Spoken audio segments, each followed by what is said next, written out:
ಹೋದ ಬಾರಿ ಬಿಜೆಪಿಗೆ ಕರ್ನಾಟಕದಿಂದ 26 ಸೀಟು, ಈಗ ಅವರ ಅಲಯನ್ಸು ಸೇರಿದರೆ 27 ಸೀಟು, 28ರಲ್ಲಿ 27 ಸೀಟು ಪಾರ್ಲಿಮೆಂಟಲ್ಲಿ ಕರ್ನಾಟಕದಿಂದ ತೆಗೆದುಕೊಂಡಿದ್ದಾರೆ.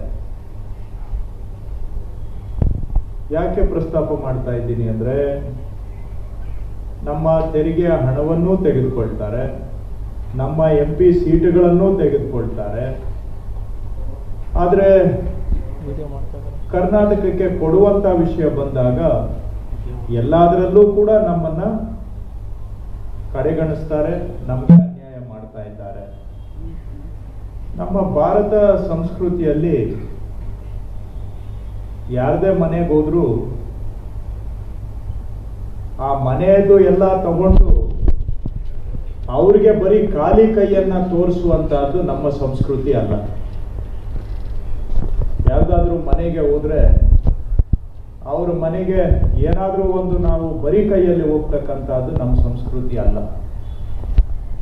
ಆದ್ರೆ ದುರಾದೃಷ್ಟ ಇಲ್ಲಿ ಏನಾಗ್ತಾ ಇದೆ ಅಂತ ಹೇಳಿದ್ರೆ, ನಮ್ಮ ಹಳ್ಳಿ ಕಡೆ ಒಂದು ಮಾತಿದೆ, ಉಂಡು ಹೋದ ಕೊಂಡು ಹೋದ ಅಂತೇಳಿ ನಮ್ಮನೆ ಊಟವನ್ನೇ ಮಾಡಿ ನಮ್ಮ ಮನೆಯಲ್ಲಿ ಇರೋದನ್ನು ಎಲ್ಲ ತೆಗೆದುಕೊಂಡು ಹೋಗ್ತಕ್ಕಂಥದ್ದು